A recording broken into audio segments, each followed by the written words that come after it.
I followed the ship as it sailed away. "We're off, bye." My mother-in-law laughed out loud. Beside her, my husband was laughing as if mocking me.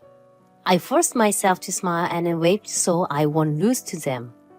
Though there was sadness, I was planning my revenge on those two. As I watched the ship set sail, I received a call from my mother-in-law. "Sienna, I'm so sorry. I decided to go in your place. It seems Kyra prefers going with me rather than going with you. Thank you for paying for our trip." Behind my mother-in-law, my husband is probably there. I can hear his laughter. "No problem. I actually want to thank you instead." "What?" "Just keep laughing while you can." After graduating from college, I joined a travel agency, but I wasn't sure if I could work with customers well since I was very shy and had poor communication skills. Honestly, I was worried. However, I've been enjoying working here because I had always liked going to new places and discovering new things. I had enjoyed traveling alone, and the senior staff at my workplace are kind and easy to get along with. By recommending travel, I find new discoveries, and being able to make customers happy is the biggest motivation. Work was going well, but I was still single even after turning 25. So my colleague who was concerned about me said, "Sienna, there's this nice guy I want you to meet. You're at an age where it's not strange to have someone to date." Knowing myself well, I wasn't feeling for it, but I couldn't say no to my colleague who was doing me a favor for my sake. I was just going to meet him and walk away. That's when I met my husband, Kyra. When we first met, I was so nervous that I could not even look at Kyra's face, and I could only reply in a hoarse voice. Despite me being like that, Kyra said, "I'd like to meet you again." After that, we started dating with marriage in mind. "I've never met a woman as pure and honest as you. I feel as if my heart is being cleansed. I'd be so happy if you could be with me forever." I'm sure it was partly because I had never been in a relationship before, and I was naive, but I was falling for Kyra, who said such nice things to me when I lacked self-confidence. Kyra was kind, and he always took care of me when we were on a date. He was a true gentleman. No one but Kyra could love someone like me. I couldn't think of anyone else but Kyra. We got married after dating for only 3 months, and now a year has passed. Though Kyra was very kind while we were dating, he has been very selfish and full of himself after we got married, and he doesn't do any housework. Kyra works for a famous local company, and he leaves for work at 7 a.m., returning home around 9 p.m., sometimes even close to midnight. I still work at the travel company, but I get off work at 5 p.m. every day, and it's nothing compared to the amount of work Kyra has to do. Even though we rarely spend time together after we got married, I knew I had to support Kyra now that I was his wife. I loved Kyra, who worked hard, and I never once felt upset about him not doing housework. Naturally, household chores became my responsibility. "Hey, is dinner ready yet?" "Sorry, I had to stay a little bit longer at work today, and I've just got home. Sorry, it will be ready soon." "I've just come back after working till I was exhausted, and dinner is not ready yet?" This never happened when I lived with my mom, you know. When I came home, dinner was always ready. He is doing that again. Kyra constantly compares me to his mother. I know that I have many shortcomings, but I don't feel very good about being compared to my mother-in-law. His father had already passed away, so Kyra is concerned about his mother who lives alone and seems to visit her frequently. He never talked about his mother while we were dating, so I never knew that Kyra relied on her so much. I've been deceived, I sometimes think. What's more troublesome is that his mother shows up unannounced. Whether she is doing that on purpose to annoy me or not, She comes over in the morning when I am really busy, a few times a week. Usually she shows up right when I finish putting on makeup and I'm about to leave the house. Good morning, Sienna. Oh, have you already finished cleaning? I'm going to work now, so I'll clean when I get back. It's always work, work, work. What do you think your duty is as a housewife? Are you going to neglect your housework and then go to work? I'm sorry, but I really don't have the time. I will say, and I forcibly push my mother-in-law out of the house, then run as fast as I can to the station. I think it's insane for someone to come over a little after 7 in the morning, even if she is my mother-in-law. On top of that, she comes over just to complain, so it's really hard to bear. No matter how I think about it, I could only think that she was trying to harass me. Then one day, I fell ill. My fever was high and it wouldn't come down, so I had to take 3 days off and I was resting in my bed. Fortunately, my boss was understanding and said, "Take your time to rest and get better soon." So I was grateful for his kindness. I truly appreciate the warm atmosphere at my workplace. Since the people I work with are all so great, I want to keep working there for a long time. So I don't want to quit my job just because of my mother-in-law's harassment. This time I had a bad cough and I had no appetite, so I felt weak. And yet, aren't you a housewife? How can you not do housework just because you have a little cold? Get a grip. If you can't handle household chores properly, then quit your job. Don't you feel sorry for Kyra? For some reason, even my mother-in-law was at my place and they blamed me and criticized me. Mom is right. If you can't handle household chores properly and you also fall sick like this, then quit your job. It's not like you're making money much anyway. And have children soon and stay home. All you do is work. That's why this happened and you can't even have children.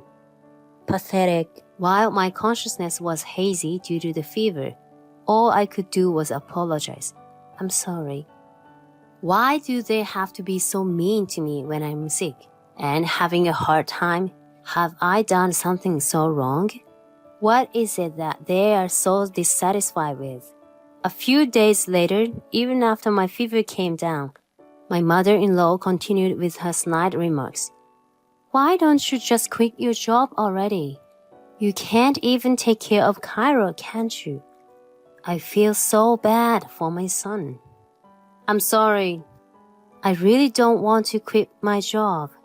Because you're always focused on work, you haven't been able to get pregnant, you know? Are you aware of that? I wonder when I'll be able to hold a grandchild. I do want children too, but I don't think it's because of work that I can't have children. Stop making excuses. If you insist on not quitting, shall I call your workplace and then tell them that I'm making you quit your job because you are not fulfilling your role as a daughter-in-law? But please don't do that. I'll work harder, I promise. I love my job. Please let me continue working.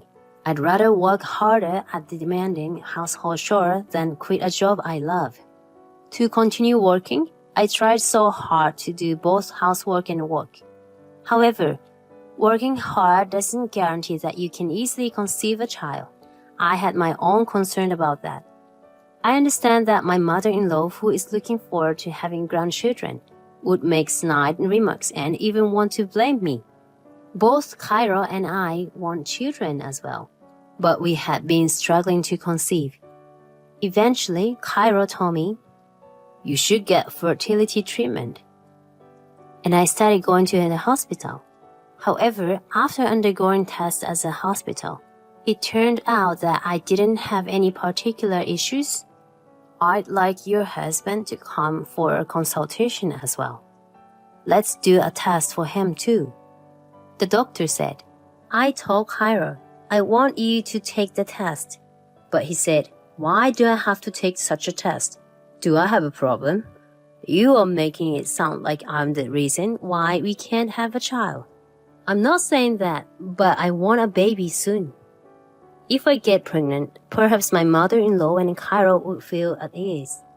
More than anything, I also wanted children, so I asked. But Cairo said, "There is nothing wrong with me," and refused to undergo any testing. I was blamed by mother-in-law. Cairo wasn't being cooperative. I felt guilty about not being able to have children. And I started to think that perhaps divorcing from Cairo would make everyone happier. But Cairo is the only one who would love someone like me. I kept worrying alone. One day, Cairo proposed that we go on a trip. If you are busy with work and household chores every day like this, you must be feeling suffocated. And with that, we can't have children, can we? Why don't we go on a trip or something? I was ecstatic beyond words. Really? Come to think of it, we didn't even go on a honeymoon trip. I'm so happy. Planning trips is something I excel at the most. I worked very hard to make the plan for the trip as a part of my work as well, and I came up with a plan that both of us could enjoy. What about a cruise trip? It's a 10-day luxury cruise, and I thought it's a good way to relax. It's scheduled to depart in 3 months. What do you think? I showed Cairo the brochure and the plan. Even an economy room costs about $2,000 per night, and it's an expensive trip. I figured we could splurge a little, if I thought it would also serve as a honeymoon. Furthermore, with this plan, it seemed like I could use a company discount, so I immediately checked. And it appears that we could stay in a $2,000 room for $1,500. I told Cairo about this as well. Really? That's great. If we save on the rooms, we can splurge on exquisite meals. I really like this travel plan. From then on, I was filled with excitement and my heart felt light every day. Perhaps due to this, my mother-in-law's snide comments didn't bother me as much as before. I only thought about the cruise trip, and I was able to manage both work and household chores. About a month before departure, my mother-in-law slipped, fell down the stairs, and injured herself while cleaning the house. So Cairo and I decided to visit her in the hospital. It hurts. I can't even do the household chores. That's true, but I'm glad you got away with just injured. Still, it's a problem. You can't even go shopping. Let alone do any housework, can you? Why don't you stay at our place for a while? What? Why all of a sudden? Why did he decide on his own without discussing with me? I'll take care of your belongings. I'll come to pick you up tomorrow.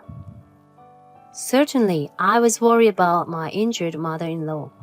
However, I was dumbfounded by Cairo's sudden and unilateral decision. We have our own daily rhythms, and more than anything, I was worried that she would torment me. Even her surprise morning visits every few days was already too much for me. And now she would be watching me 24/7 if we lived together. Having such thought, I wasn't really thrilled about it, to be honest. However, the next day my mother-in-law came to our house. You are off to work without even cleaning again? Seeing that you bought this much frozen food, you can't cook anything decent, can you? You can't even manage a single household chore, seriously. As expected, she criticized me endlessly, and my stomach twisted in pain. What's more, the reason you can't have children is because you are always working. I've told you to quit your job countless times. If you can't even listen to me, then please divorce Cairo. My mother-in-law said something mean to me whenever she saw me. I couldn't say anything in return, and I just took it in silently. How long would this kind of life continue? Thinking like that, I couldn't sleep at night, and I kept wondering if I could stay sane until we leave for the trip. Struggling to fall asleep, I decided to go to the bathroom once more. And then, The light turned on in Cairo's room. I checked the time on my phone, which I had in my pocket, and it was already past midnight. Why is he still awake at this hour? It's quite unusual. Is it because of some work he had to take home? As I was thinking about it, I heard voices coming from his room. Feeling nervous, I peered into his room through the crack of the door, only to find my mother-in-law in her pajamas. What? Why is she here? I decided to listen to their conversation for a while. What I heard was something unbelievably horrifying. Feeling as if I had been struck by lightning, I quickly left there and rushed to my own room. I couldn't wrap my head around the unexpected situation. What on earth is happening? I didn't sleep a wink that day. Then came the day of the trip. I had been living with mixed emotions since that day. For some reason, my mother-in-law came to see us off. Just how much does she love her son? Cairo seemed somewhat happy too. Mom, thanks for coming to see us off, despite the pain in your leg. It's fine, but maybe because I pushed myself too hard, I'm feeling a little bit sick. It's absurd that she came to see us off on her own accord, yet she is saying that she's not feeling well. She shouldn't have come if her leg was in pain in the first place. That's not good because we have to leave soon. You shouldn't have pushed too hard, Mom. What symptoms are you experiencing now? I'm feeling a little queasy. Cairo looked worried about his mother. Just how much of a mama's boy is he? Oh, there should be a convenience store nearby. Could you go get some water, Sienna? Yeah, sure. I pretended to go to a nearby convenience store to get water, and I watched them from behind a building instead. My mother-in-law, who had been limping, easily stood up and boarded the cruise ship with Cairo, leaving my belongings behind. I knew it. I followed the ship as it sailed away. We are off, bye. My mother-in-law laughed out loud. Beside her, my husband was laughing as if mocking me. I forced myself to smile and wave so I won't lose to them. Though there was sadness, I was planning my revenge on those two. As I watched the ship set sail, I received a call from my mother-in-law. Sienna, I'm so sorry. I decided to go in your place. It seems Cairo prefers going with me rather than going with you. Thank you for paying for the trip. Behind my mother-in-law, my husband is probably there. I can hear his laughter. No problem, I actually want to thank you instead. What? I already knew that you and Cairo were planning to go on the trip without me. Wait, what are you talking about? I sensed their panic over the phone. I overheard you that day. Actually, Cairo and my mother-in-law were planning to go on a trip, leaving me behind. Cairo, of course, you'll put me on the luxury cruise ship, right? Of course, I can't live without you, Mom. You are more important than Sienna. Hearing those words, I felt a shiver and I became almost nauseous. My mother-in-law loves her son, and my husband loves his mother so much that they are inseparable. They are like lovers, and just watching them made me sick. I heard you guys talking that you are inseparable, as if you guys were lovers. A flustered Cairo took the phone from my mother-in-law. Sienna, it's a misunderstanding. I recorded the conversation when you and your mother were talking in your room the other night. Are you still going to say that it was a misunderstanding? You married me so that you could have children, just like your mother wanted, right? Once a child is born, you are going to treat me as a housekeeper, won't you? Even if your mother wanted a child, you and she can't have a child together, right? Well, Cairo was trying to make excuses, but I ignored him. Can you put the phone on speaker? You lied about your leg, didn't you, Susan? You didn't enjoy your leg, did you? It's disgusting that you even lied to me and barged into your son's house. She seemed taken aback when I, who had been always timid and only said I'm sorry, accused her. A daughter-in-law who can't have children is like trash. Besides, since you can't take care of Cairo, I have to be with him. I just love my son so much. She seemed to have become defiant.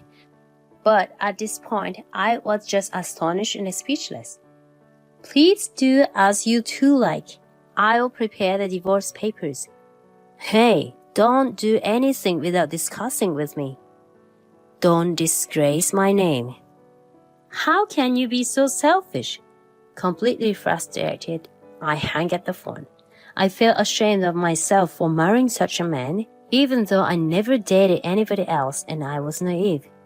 After that, I quickly returned home and started packing my belongings. The cruise was for 10 days, so there's plenty of time to move out. I signed a contract for an apartment I had had my eyes on, and I completed the move. In the meantime, you upgraded our room to a suite room, didn't you? They gave us 3 drinks and they also let us use the spa. My mom and I are enjoying it. I'm divorcing you after this. Thank you for giving me an expensive trip like this as a goodbye gift. I received a cheerful message like that, but I ignore it. They should enjoy it when they can. When they returned from the trip 10 days later, I'm so happy that I was able to get rid of a useless daughter-in-law. I received a message from my mother-in-law. However, Cairo called me so many times 10 days after that. I think he called me around 60 times. I ignored all the calls during the day, but when I finished work and picked up the phone, I could tell from his voice that Cairo was furious. Hey, what's going on? There are charges for the trip on my credit card and it's $50,000. That's outrageous. Wasn't the employee discount applied?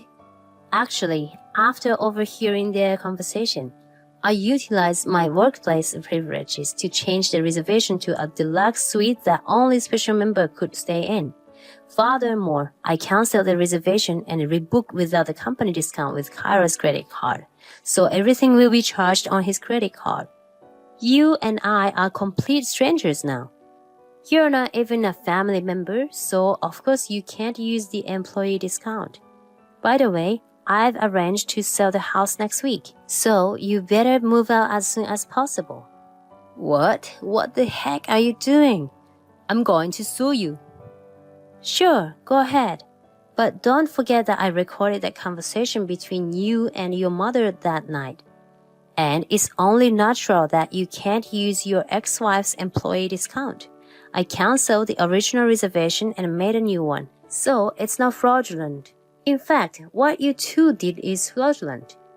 Upon hearing that, my mother-in-law started panicking too. But wait a minute, Sienna, where are we supposed to live from now on? And what about the payment for the trip? How would I, a stranger, know such a thing? Why don't you find a convenient woman who is a housewife and will bear a child and borrow some money? I have nothing to do with you two anymore, so please never contact me again. Wait, Sienna. Cairo was shouting something, but I hung up the phone and blocked him. Having been betrayed by Cairo, whom I had loved so much, I had spent a hellish month, but I was finally liberated. Now I can finally eat and sleep.